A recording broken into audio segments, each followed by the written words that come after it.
हमारी कौन सी है 12.2 का दूसरा नंबर सवाल आज हम बात करेंगे। देखिए सवाल को मैंने लिख दिया। सवाल क्या कह रहा है, एक वृत्त का चतुर्थांश का क्षेत्रफल ज्ञात कीजिए। हमको क्या ज्ञात करना है, एक वृत्त है उसका चतुर्थांश ज्ञात करना जिसकी परिधि 22 सेंटीमीटर दी गई। सवाल जब आप ध्यान से पढ़ोगे तो तुम्हें समझ में आ जाएगा हमें क्या करना। तो देखिए क्या है, जैसे मान लीजिए ये हमारा क्या हो गया, एक वृत्त बन गया। क्या बन गया, एक वृत्त बन गया। अब वृत्त बन गया तो वृत्त का चतुर्थांश, चतुर्थांश का मतलब ये केंद्र बिंदु, 4 भागों में डिवाइड कर दो इसको। कितने भागों में, 4 भागों में। अब देखिए चतुर्थांश का मतलब 1 2 3 4, 4 भागों में डिवाइड कर दिया। तो इसका मतलब हमें किसी एक का, मान लीजिए हमको किसका ज्ञात करना है, इसका जिसको मैं लाइनिंग कर रहा हूं, इसका मुझे क्या ज्ञात करना है, क्षेत्रफल ज्ञात करना। यानी 4 में से हिस्सों में से एक हिस्से का। और क्या दिया गया, जिसकी परिधि 22 सेंटीमीटर है। तो हम यहां पर लिखेंगे दिया है। क्या लिखेंगे, दिया है। क्या दिया है, दिया है वृत्त की परिधि। क्या दी गई है, वृत्त की परिधि। क्या दिया गया है, वृत्त की परिधि बराबर 22 सेंटीमीटर। कितने सेंटीमीटर, 22 सेंटीमीटर।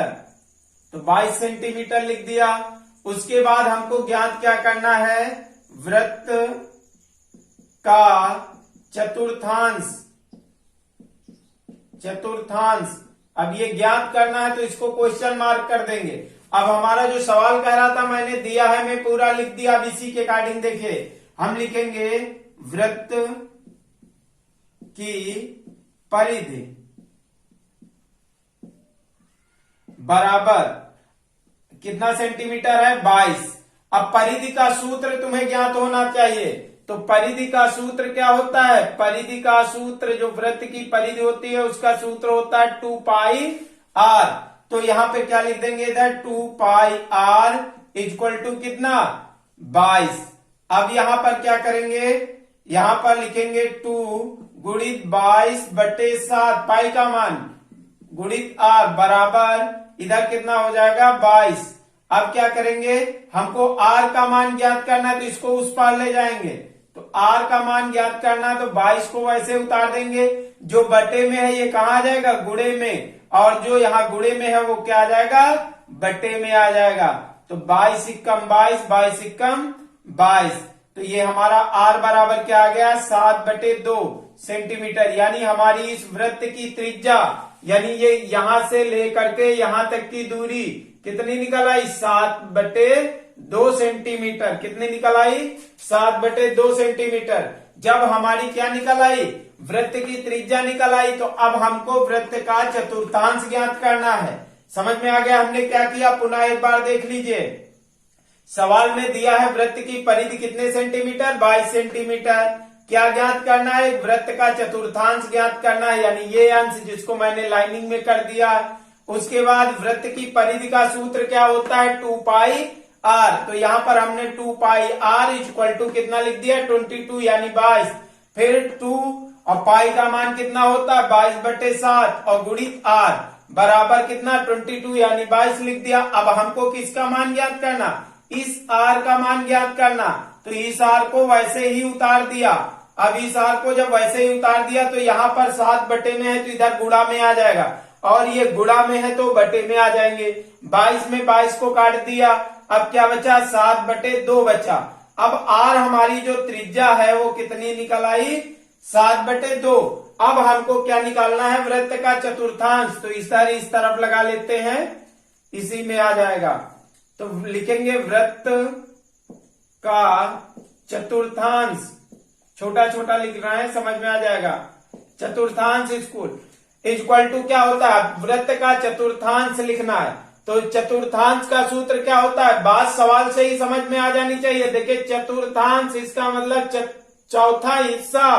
तो अब वृत्त का जो पूरा वृत्त ये हमारा है, इस वृत्त का क्षेत्रफल क्या निकलता है, वृत्त का चतुर्थांश का क्षेत्रफल क्या निकलता है, पाई आर स्क्वायर आता है। किसका, वृत्त के क्षेत्रफल का सूत्र क्या होता है, पाई आर स्क्वायर। अब चतुर्थांश का मतलब 1/4, तो ये हमारा हो गया 1/4 पाई आर स्क्वायर। अब इधर थोड़ा करके मान रख लेंगे, 1/4 गुणित पाई का मान 22/7 गुणित आर का मान कितना है 7/2 की घात 2। तो अब क्या करेंगे 1/4 गुणित 22/7 गुणित, अब इसको दो भागों में लिख लेंगे 7/2 7/2, 2 बार लिख दिया क्योंकि घात 2 लगी। अब देखिए 2 एकम 2, 11 दूना 22, 7 एकम 7। तो अब देखिए ऊपर बचा 11 गुणित 7 बटे नीचे बचा 4 गुणित 2, तो 77/8 वर्ग सेंटीमीटर। हम चाहे तो इतने में ही आंसर लिख दे, यानी इतना ही मेरा उत्तर हो जाए। चाहे तो हम इसको डिवाइड कर सकते हैं। अब डिवाइड करने के लिए इधर रफ कार्य देखिए मैं दिखा रहा हूं। कौन सा कार्य? रफ कार्य। क्या करना है? रफ कार्य। 8 से 77 को भाग दो, डायरेक्ट भी हम काट सकते थे। तो 8 का पहाड़ा पढ़ो, 77 से ज्यादा ना हो।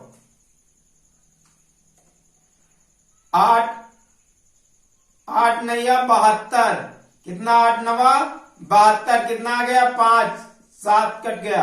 अब यहां दशमलव खिलाया 0, 50। अब 8 का पहाड़ा पढ़ो कि किससे ज्यादा ना हो, 50 से। 48, इधर कितना बचा 2। अब कितने 2 बार जाएगा, यहां 20 हो जाएगा। 8 दूनी 16, इधर आ जाएगा 4, तो 8 पंचे 40, कितना कट गया ना। तो ये रफ कार्य से मैंने निकाल लिया है, यानी 8 एकम 8, 8 नवा 72, कितना बचा 77 में 72 घटाओगे तो कितना 5 आ जाएगा, 50 हो गया। 8 48, 48 यानी 2 20 हो गया। 8 दूनी 16 और उसके बाद 4 बचा, 8 5 40, तो ये हमारा आ गया 9.625 वर्ग सेंटीमीटर। समझ में आ गया? वर्ग सेंटीमीटर। समझ में आया कि नहीं आया? इस बात को ध्यान दे लीजिए, आया कि नहीं सवाल आया। तो ये हमारा क्या हो गया, आंसर हो गया। क्या हो गया? ये हमारा आंसर हो गया। इस बात को समझ लीजिए, ये हमारा क्या है, आंसर, उत्तर हो गया। पुनः समझ लीजिए, एक वृत्त का चतुर्थांश का क्षेत्रफल ज्ञात करना है जिसकी परिधि हमें 22 सेंटीमीटर दी गई। तो हम लिखेंगे दिया है वृत्त की परिधि बराबर 22 सेंटीमीटर। वृत्त का चतुर्थांश का क्षेत्रफल हमें ज्ञात करना है। क्या ज्ञात करना है? का क्षेत्रफल, चतुर्थांश का क्षेत्रफल बराबर क्वेश्चन मार्क। अब उसके बाद वृत्त की परिधि कितनी है, 22 दी गई, तो वृत्त की परिधि का सूत्र होता है 2/r। अब बराबर 22 यहाँ पर मान रखा, काट पीट लेंगे तो r का मान 7/2 आ गया। वृत्त का चतुर्थांश का क्षेत्रफल हमें ज्ञात करना, तो सूत्र होता है 1/4 पाई आर स्क्वायर। 1/4 को वैसे ही उतार दिया, पाई का मान 22/7 रख दिया, r का मान कितना आया था 7/2, तो 7/2 की घात 2 कर दिया। अब यहाँ पर क्या किया, देखिए 7/2 को 2 बार लिख लिया, घात लगी, काट पीट दिया, 11 गुणित 7/4 गुणित 2 आ गया। अब यहाँ पर गुणा कर लेंगे और भाग कर देंगे 77/8। अब 8 का पहाड़ा पढ़ेंगे, 77 से ज्यादा ना हो तो कितने बार जाएगा, 9.625 बार जाएगा। तो यही वर्ग सेंटीमीटर में हमारा आंसर हो जाएगा। यानी जो हमें वृत्त का चतुर्थांश का क्षेत्रफल ज्ञात करना था, तो क्षेत्रफल कितना आंसर आ गया, 9.625 वर्ग सेंटीमीटर आंसर आ गया।